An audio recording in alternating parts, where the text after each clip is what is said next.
안녕하세요. 크립토TV입니다.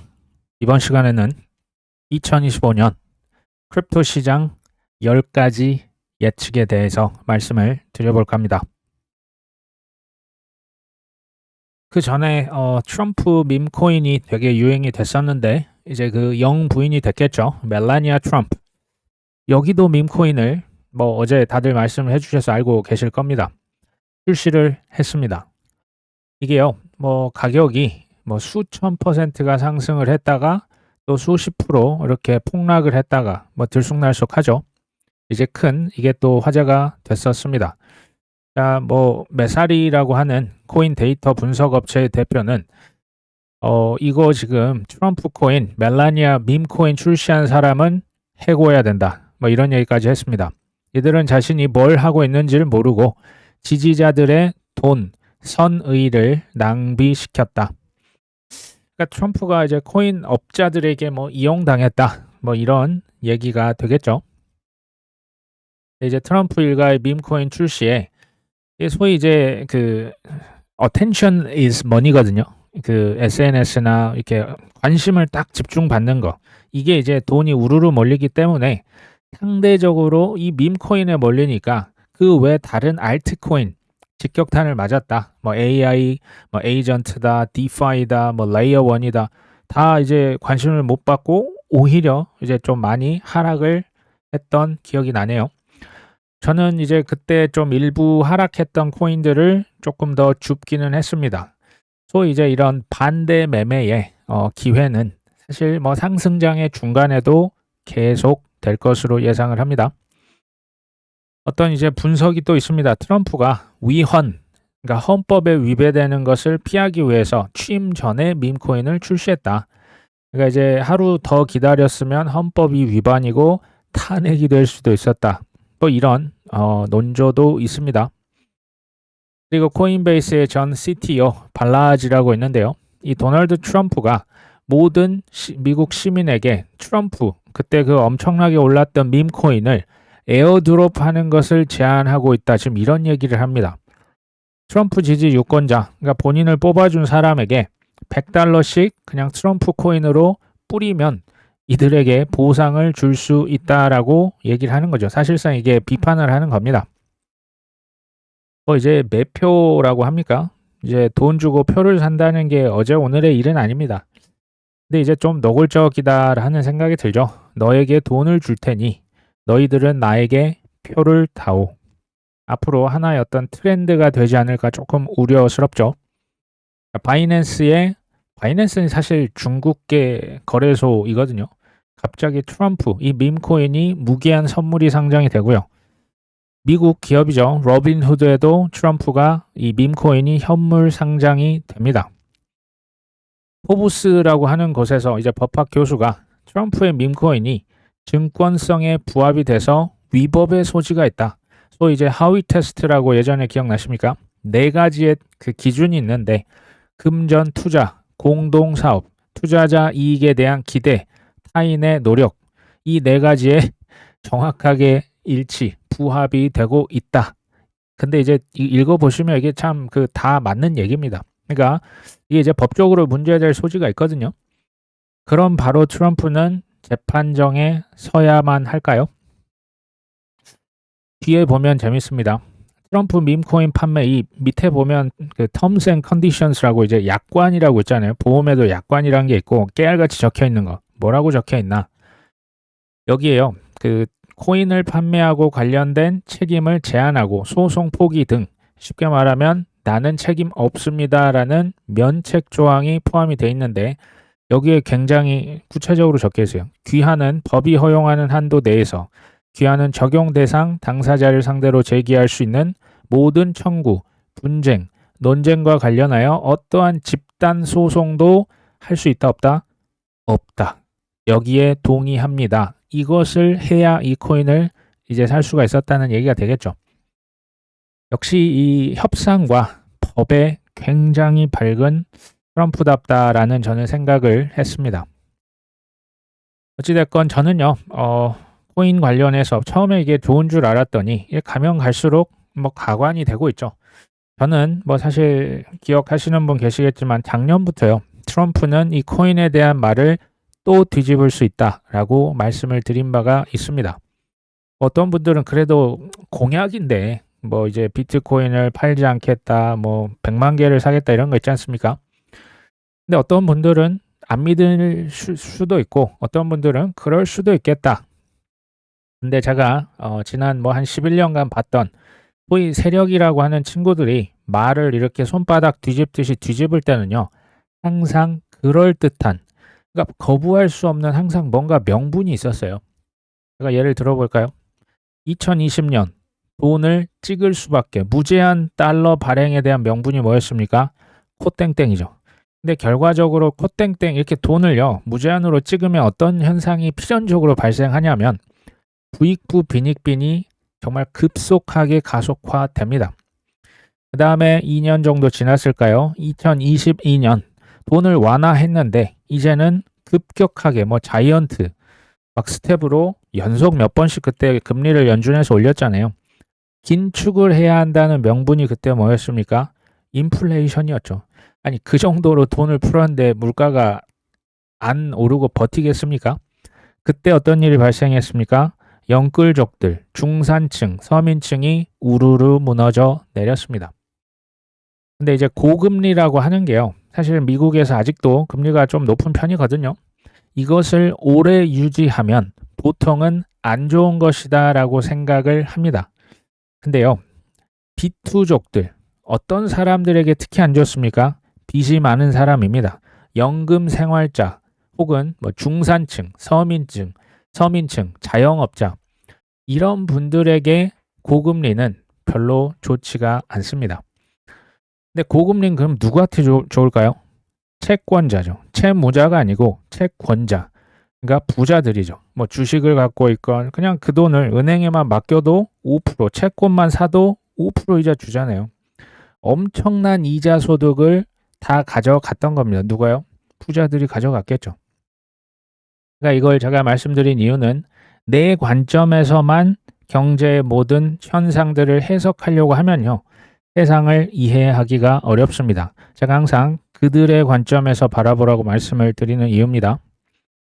자, 코땡땡. 어쨌든 이때 가장 큰 돈을 그렇게 찍었는데 빚을 냈던 사람들은 다 파산을 하는 거고요. 지금 우리나라 부동산 경매가 IMF와 2008년 이래 세 번째로 많이 경매 물건이 쌓이고 있다고 뉴스에서 계속 나오고 있죠.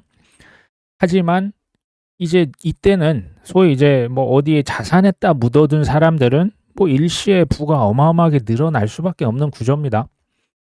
근데 2020년 또 특히 2022년에 블랙락에서 서클, 코인베이스, 마이크로스트래티지 또 이제 그 채굴 회사죠.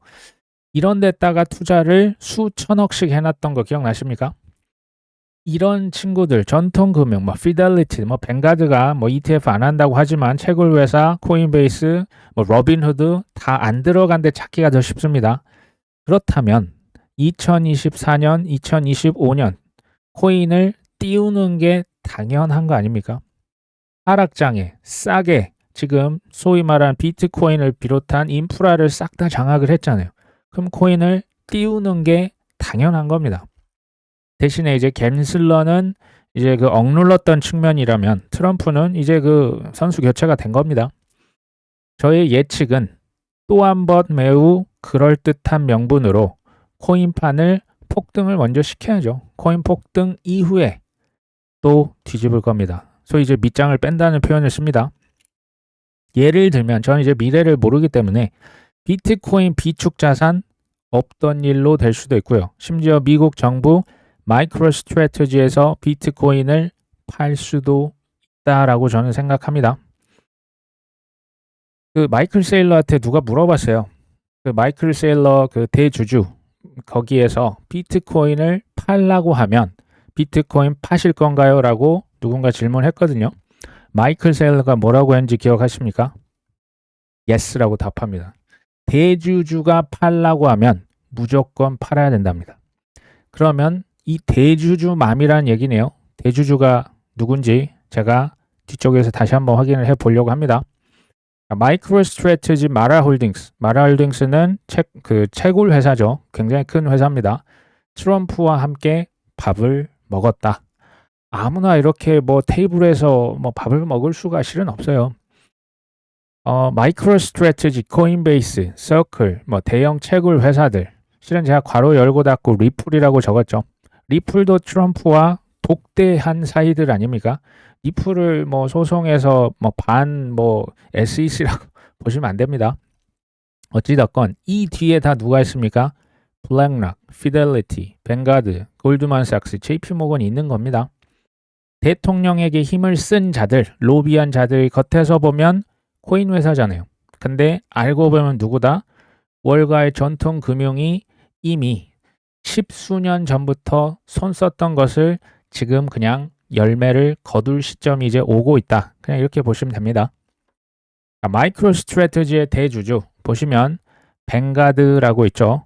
여기 지금 뭐 캐피털 리서치 앤 매니지먼트 이게 다 월가에서 소위 잘 나가는 그 자산 운용사, 뭐 증권사 아니면 은행도 있죠. 블랙락도 있죠. 모건 스탠리, 골드만삭스, 뱅크 오브 아메리카, 시타델, 악명 높은 시타델도 있습니다. 제인 스트리트도 있죠. 2022년 블랙락이 시타델이 테라루나 공매도를 진짜 했다라면 그리고 나서 근데 하는 게 이게 일맥상통해요. 코인베이스 샀고 마이크로 스트래티지 샀고 채굴 회사 샀고 코인베이스 블랙락은 그냥 돈을 수천억 투자를 했는데 EDXM 그냥 거래소 새롭게 차린 월가의 금융기관들 뭐 피델리티, 시타델, 찰스숍 알고 계시죠? 그러면 그러니까 한번 시장을 와르르 무너뜨린 다음에 바닥에서 싹 다 긁어갑니다. 그 다음에 시장을 펌핑하죠. 그때 대부분의 기관도 포모 매수합니다. 일반 개미들만 하는 게 아니고요. 25년에 그런 일들이 또 벌어지겠죠. 화끈하게 판을 올리겠죠. 그 다음에 26년 뭐 정확히 언제일지 모르겠어요. 또 어떤 제2의 테라루나 FTX 사태가 저는 그래서 발생할 거라고 봅니다. 생각도 못했던 지옥이 전 나올 수 있다. 결론이 뭐냐? 올해요. 기회 줄 때 잘 빠져나가십시오. 저는 뭐 1분기에 급등 가능성을 60%, 70% 좀 더 높게 보고 있습니다. 그 이유는 뒤에서 또 다시 말씀을 드리겠지만 저는 이때 사람에 따라 다를 수 있습니다. 근데 만약에 지난 2년, 3년 꾸준히 사서 지금 현재 큰 수익권에 있으신 분들 1분기의 급등 그게 2월일 수도 있고 3월 중순일 수도 있어요. 모릅니다. 그때가 되면 최소 사람마다 다르겠지만 2년치 혹은 3년치 생활비 그러니까 생각보다 많은 액수를 저는 한번 익절할 필요가 있다라고 봅니다. 제 계획이기도 하고요. 투자 왜 하십니까? 투자 수익의 1차 원인은 사실 그 생활비 플러스 여기서 좀 더 가면 노후를 준비하기 위해서 여기서 좀 더 가면 뭡니까? 이제 경제적 자유까지 가는 거예요. 근데 그 순서가 있는 거예요. 생활비도 없는데 무슨 노후 준비고 경제적 자유입니까? 이것들을 어느 정도 확보해 놓고 하반기를 맞자. 저는 사실 뭐 이런 얘기입니다. 혹시 폭락이 또 오면 바이더딥 할 수도 있지 않겠습니까? 제가 10가지 예측을 드린다고 했었죠. 저는 뭐 제가 다 맞출 거라는 생각 자체를 안 합니다. 그러니까 절반만 맞아도 괜찮겠다. 70% 정도 맞춘다. 저는 고수라고 봅니다. 특히 정확한 타이밍, 여기서 제가 말씀드렸던 거 저도 몰라요. 그러니까 그런 것은 그냥 이제 감안하시고 대략적인 트렌드 파악하시는데 도움이 되시리라고 생각을 합니다. 첫 번째는요. 지금부터 저는 트럼프와 스콧 베센트는 미국 재무장관 지명자죠. 이런 말을 자주 할 것이라고 예측합니다. 미국의 기준금리가 너무 높다. 혹은 달러가 너무 강하다. 저는 이 얘기를 앞으로도 계속 할 거라고 봅니다. 이런 말이 계속 들린다라고 하면 사실은 자산시장, 코인이나 주식의 호재라고 들으시면 됩니다. 자, 강달러죠. 지금 강달러입니다. 그리고 금리가 다른 나라에 비해서 미국이 굉장히 고금리예요. 상대적으로 고금리다. 고금리를 이거 왜 유지하고 있냐? 강달러. 이게 이제 오래되면 미국 경제 안 좋거든요. 말씀드렸죠. 중국, 유럽, 일본, 캐나다, 멕시코, 우리나라 포함해서 협상 카드로 쓰려고 하는 겁니다. 지금 다른 나라들은 지금 죽어나가고 있는 거예요. 지금 개발도상국은 얘기도 안 했잖아요. 빚이 대개는 뭐 IMF다 어디 다 달러로 빚을 갖고 있습니다. 근데 달러가 강달러가 되면 이거 이제 우리로 치면 원화로 달러 빚을 갚아야 되는 상황이잖아요. IMF 생각하시면 됩니다. 얼마나 힘들겠습니까? 지금 그런 상황이라 보시면 됩니다. 두 번째, 해외 이제 미국 입장에서 다른 나라 관세, 쉽게 말하면 처음부터 폭탄 관세를 하지는 않을 것이다. 저는 이게 점진적으로 오르지 않겠냐라고 봅니다. 근데 만약에 처음부터 중국 같은 데에 미국에서 폭탄 관세를 처음부터 부과한다? 저는 이렇게 봅니다. 만약에 이렇게 한다면 초반에 미국에서 협상의 우위를 점하기 위해서 기선을 제압하려는 목적일 것이다. 또는 폭탄 관세를 부과를 했다가 이제 한 1년쯤 지나서 이거 없앨 수도 있다라고 봅니다. 저는 이게 그럴 수밖에 없다라고 보는데요. 폭탄 관세를 처음에 만약 부과를 해서 이걸 계속 유지한다? 그럼 미국의 수입 물가가 엄청나게 비싸지는 거죠. 그러니까 미국의 소비자 CPI가 폭등하는 거예요. 이게 인플레이션이죠. 그런데 돈을 찍을 수 있습니까? 금리를 내릴 수 있습니까? 트럼프 이익과 부합하지가 않는 거예요. 결국에는 금리나 돈 찍기 할 거라는 얘기예요. 자, 세 번째입니다. 미국과 중국 AI 패권 싸움이 매우 심화될 것이다. 이거는 누구나 아실 수가 있겠죠. 근데 누가 이기든지 간에 더 통제 사회, 더 감시 사회로 갈 수밖에 없다. 저는 이렇게 봅니다. 이제 국가 차원에서 인공지능을 주도하자, 육성하자라고 하는 말이 실은 제일 먼저 나왔던 국가가 어디였는지 혹시 아십니까? 2017년으로 기억을 하는데 중국이었습니다. 그게 2018년 러시아와 인도, 인공지능을 국가 차원에서 주도하자. 그리고 2019년 미국에서도 나왔었거든요. 그때 당시 미국 대통령이 바로 트럼프입니다. 이게 공통점이 뭐였는지 혹시 기억하실까요? 중국, 러시아, 그리고 지금 트럼프 다 독재 국가 혹은 독재자 성향이 강한 그 국가의 원수들이 있던 곳입니다. 사실 인공지능과 CBDC가 그래서 같이 갈 수가 있습니다. 네 번째, 미국 재무부, 은행.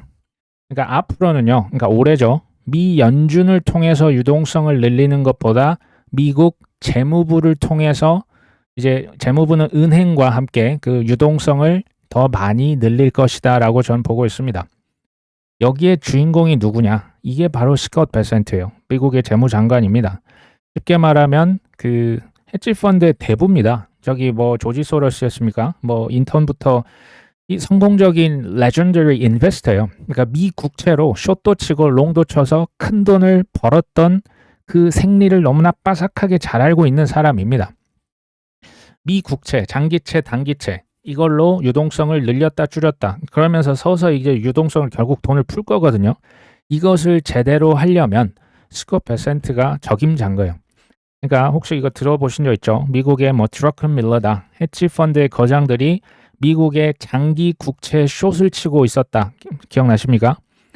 이런 투자자들의 심리를 누구보다 잘 알고 있는 게 누구다? 스콧 베센트입니다. 그래서 걔네들을 이제 소위 이제 코를 납작하게 해줄 수 있는 거예요. 그러니까 니들이 뭔데 감히 숏을 쳐 하면서 그 미국에 유리하게 그 유동성을 더 늘리는 쪽으로 조절을 할 수가 있는 게 스콧 베센트입니다. 단기채를 이제 코땡땡 이후에 좀 많이 찍었거든요. 특히 자넷 옐런 전 재무장관이 많이 찍어서 그럼에도 단기채 늘릴 수 있고요. 장기채를 더 많이 찍어내면서 유동성을 풀어내지 않을까 저는 이렇게 봅니다. 그리고 여기와 동시에 일어날 수 있는 게 은행 규제 완화예요. 빅테크도 규제 완화하지만요. 은행 규제 완화, 지급 준비율을 낮춰주면 그 많은 돈들이 이제 시장의 대출로 풀릴 수도 있고 미국 국채를 살 수도 있죠. 이게 바로 유동성을 이전에 뭐 연준 QE도 있겠지만 이쪽이 좀 더 비중이 높아질 수 있겠다라고 보시면 됩니다.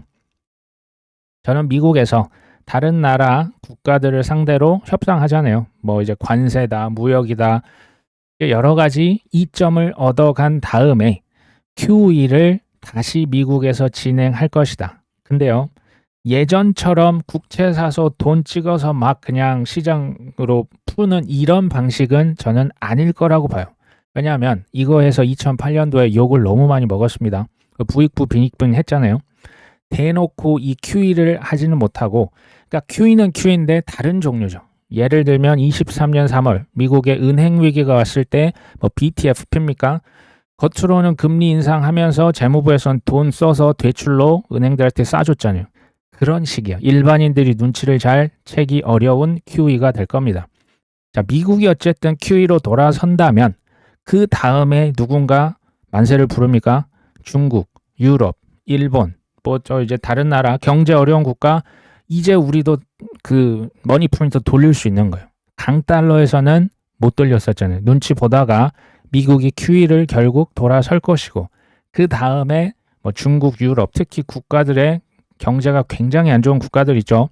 기다리고 있을 겁니다. 자, 다섯 번째, 올해 말 혹은 내년 초. 당연한 얘기인데요. 지금의 가격은 정말 추억의 가격이 될 겁니다. 이제 비트코인으로 보면 뭐 1,000만 원, 2,000만 원 하면 이제는 뭐 까마득한 가격 아닙니까? 약간 그런 느낌이 될 가능성이 높습니다. 하지만 90% 이상은 중간에 큰 폭락이 또 닥쳤을 때 다 떠날 겁니다. 21년 4월 달에 피크 찍고요. 21년 5월 달에 석가탄신일에 다 떠났었던 거 기억나십니까? 그런 느낌이라고 보시면 비슷할 수도 있을 것 같아요. 여섯 번째, 이 사이클이요. 저는 올해 3분기, 4분기까지 보지만 내년 1분기까지도 이 상승장이 갈 수도 있겠다라고 봅니다. 이건 제가 뭐 확실하지는 않지만 그 근거는 이거예요. 소위 말하는 그 ISM, 그 이제 제조업 서베이를 하거든요. 설문조사 하는데 ISM이 과거 한 10수년을 비추어 보면 50 이하에 떨어졌다. 이게 경기 침체에 비슷한 게 왔다가 금방 반등을 했어요. 튀어 올랐는데 지금 ISM은 22년 하반기부터 지금까지도 50 밑에 있습니다. 너무나 오랫동안 경제가 또 이제 침체 선언만 안 했지 경제가 너무 안 좋았던 거예요. 이게 너무 오랫동안 50 이하 있었으면요. 용수철을 이렇게 구부려 놓은 것처럼 경제가 튀어오를 때, 그러니까 이제 유동성이 다시 폭발할 때, 비즈니스 사이클이 다시 돌아올 때 알트코인, 빅테크의 주식들 더 크게, 더 높게 갈 수 있다라는 생각도 저는 해봤습니다. 일곱 번째, 미국은요. CBDC를 끝까지 안 한다고 계속 할 겁니다. 저는 이게 속임수라고 봅니다. 이거 쇼입니다. 하지만 결국 CBDC 할 것이다. 저는 이제 그러면 이 친구들이 어떤 방식으로 할 것이냐 한 두 가지 정도로 봐요. 첫 번째, 블랙락이 서클 투자했잖아요. USDC, 스테이블 코인에 몇 가지 기능만 추가하면 CBDC화 시킬 수가 있습니다. 이렇게 되면 별도의 CBDC를 안 한다라고 하는 말은 뭐 틀린 말은 아닙니다. 그렇죠?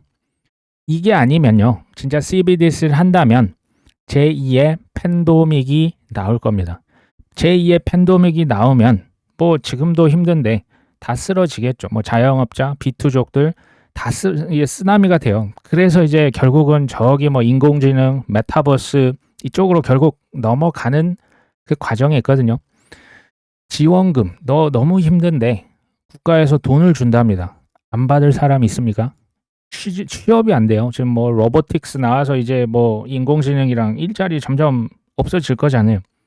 그때 국가에서 돈 준다는데 근데 CBDC로 지급하면 어떻게 될까요? 다 받지 않을까요? 기본소득제 저는 CBDC로 이게요. 뭐 미국 얘기만 하는 게 아닙니다. 저는 한국도 지금 CBDC 이거 굉장히 활발하게 한국은행, 뭐 신한은행에서 이거 지금 테스트하고 있거든요. 전 세계에서 CBDC 지금 개발 뭐 이제 레벨은 차이지는 있지만 결국 활성화가 될 수밖에 없다. 이 활성화 시점이 언제냐? 제2의 팬데믹이 발생을 하든지 최악의 위기 혹은 전쟁 같은 것이 터졌을 때 아마 그때 활성화되지 않겠냐. CBDC와 XRP 굉장히 연관이 있다고 수십 번 말씀을 드렸습니다. AI와 CBDC, 그러니까 AI 자체는 기술 자체는 중립입니다. 이게 뭐 칼 같은 거예요. 이거 잘 쓰면 좋은 건데 꼭 잘못 쓰는 사람이 있습니까? 없습니까? 있잖아요. 국가, 빅테크 기업들, 소위 말하는 빅브라더들에 의해서 통제에 악용될 가능성이 있는 겁니다. 뭐가요? 인공지능과 CBDC. 그러니까 인공지능 관련 법은요, 우리가 유의 깊게 그 국민 참여할 때 좀 들여다볼 필요가 있어요. 8번째인데요. 자, 크립토 머니 플로우, 이 그림 많이 보신 적 있으시죠? 이제 소위 우리 같은 입장에서는 원화로 처음에는 뭐 비트코인을 사죠. 근데 뭐 요새는 바로 비트코인이 아니고 바로 밈코인으로 가는 사람들도 꽤 많은 것 같아요. 근데 여기서 이제 비트에서 이더리움, 이더에서 뭐 솔라나, XRP, 미들캡, 스몰캡, 저는 이 기본적인 순서 머니 플로우는 또 반복이 될 수 있다라고 봐요. 똑같이는 아니지만, 그러니까 처음에 뭐 밈코인 갔다가 뭐 인공지능 갔다가 이렇게 갈 수는 있지만 기본적인 틀은 유지가 될 것이다. 계속 얘기 드리죠. 인간의 탐욕이 비트코인으로 1억을 벌었다라고 나는 진짜 만족해. 난 더 이상 필요 없어 하고 이 거래소를 박차고 그냥 돈 빼서 나가버린다. 그러면 아마 이 차트가 틀릴 겁니다. 근데 저는 그렇게 보지 않는다고 말씀드렸죠. 비트로 돈을 벌면 이더로 돈을 벌면 솔라나 또는 탑 10, 탑 20, 그 다음에 이걸로 돈을 벌면 적당히 나가야 되는데요. 탑 50, 탑 100, 심지어 탑 200 이런 식으로 가는 거죠. 상승장에서 그렇기 때문에 비트코인 도미넌스는 하락할 수밖에 없는 거예요. 왜요? 돈이 계속 밑으로 흐르니까 비트코인보다 알트코인 쪽으로 돈이 흐를 수밖에 없겠다. 현재 비트코인 도미넌스가 59%에 달합니다. 무슨 얘기입니까? 아직도 비트코인이 킹왕짱이고요. 알트코인은 뭐 쓰레기다, 뭐 망했다 이런 얘기가 자연스럽다라는 얘기요. 근데 이 얘기를 긍정적으로 해석을 해보면 지금도 저는요 우량 알트코인들에는 여전히 저평가된 코인이 많다라고 보고 있습니다. 비트코인 도미넌스 대략 한 44%, 이때 되면 이미 파셔야 돼요. 이게 뭐 우리가 바닥을 모르잖아요. 뭐 47%, 44% 혹은 뭐 42%, 40% 정도 되면 결국 최종적으로 빠져나가실 필요가 전 있다. 특히 한 40% 언저리, 40% 초반대는 아마도 많이 거품이 껴있을 확률이 전 높다라고 봅니다. 이 기사는 미국의 재무부에서 700빌리언 달러, 뭐 우리 돈으로 거의 1000조 원이거든요. 이것을 올해 1분기에 미국에 집어넣을 것이다라고 하는 뭐 그런 보고서라고 보시면 됩니다. 근데요, 유동성 관련해서 올해 1분기는 사실 엇갈리죠. 미국의 연준에서는 올해 2월까지 QT 합니다. QT는 뭡니까? 돈 빼는 거죠. 유동성이 부족해지는 거예요. 근데 올해 1분기에요. 미국 재무부에서 지금 700빌리언, 저기 옛날 아서 헤이즈는 뭐 612빌리언, 이게 결국 대략 한 1000조 정도 되거든요. 이 돈을 재무부에서 시장에 풀 것이다라고 예측을 하는 거예요. 연준과 재무부가 지금 엇박자인 거예요. 이러니까 일반인들이 어떻게 돼요? 헷갈리는 거죠. 유동성 따라가면 돈 번다며 시장이 똑같이 움직인다며 여기에 속을 수가 있는 거예요. 그러니까 일반 대중들이 다 돈을 벌기가 쉽지가 않은 거예요. 결국 투자는요, 상승이냐 하락이냐, 결국에는 뭐 중장기로 봐도 선택을 해야만 하는 게임입니다. 단타는 저는 이제 비추합니다. 어찌됐건 9번째 예측은 올해 1분기에 저는 큰 폭등이 나올 수 있다라고 봅니다. 이 큰 폭등과 근데 큰 폭락은 1분기가 될 수도 있고요. 아니면 2분기가 될 수도 있어요. 어찌됐건 이 두 가지가 저는 1분기, 2분기에 둘 다 나올 수 있다. 정확한 타이밍은 제가 모릅니다. 그때 이제 제가 말씀드린 코인베이스 앱 순위다, 비트코인 도미넌스다, 그 밖에 다른 지표들은 제가 너무 과열됐다 싶으면 말씀을 드릴 거예요. 자, 큰 폭등이 오면 좀 파셔야죠. 큰 폭락이 근데 예기치 않게 왔다, 바이 더 딥 하실 필요도 저는 있다라고 봅니다. 10번째인데요. 올해 1분기에서 2분기의 폭락은 바이 더 딥의 기회가 될 것이다. 하지만 대다수는 두려워서 아마 도망칠 겁니다. 올해 1분기에 저는 뭐 이제 너무 큰 수익권이다, 그냥 뭐 100% 탈출하시는 분도 저는 나오셨으면 싶어요. 저도 여차하면 그때 이제 많이 오른 코인 위주로 한번 털어야겠죠. 그리고 이제 뭐 그냥 코인 개수가 얼마 안 된다? 그냥 나가서 좀 기다리시는 것도 괜찮아요. 근데 만약에 올해 4분기까지도 혹시 보고 계신다? 1분기에 좀 파셔야 이때 바이 더 딥을 할 수가 있어요. 근데 25년 2분기 혹은 3분기에 바이 더 딥을 혹시 하신다면 기존에 팔았던 수익을 전부 다 100% 넣지는 않으셨으면 좋겠어요. 기존의 수익 만약에 올해 1분기에 파신다면 뭐 1억을 벌었다? 최소 7천만 원, 8천만 원은 빼놓으세요. 그거 또 들어갑니다. 그랬다 결국 다 날리는 거거든요. 내가 수익의 한 20%, 뭐 사람마다 정해놓고 그만큼만 바이 더 딥을 하시는 게 전 좋겠다. 왜냐? 수익을 확정했으면 이것을 별도로 빼놓지 않으면요. 또 힘든 눈물의 4년을 보내셔야 될 수도 있습니다.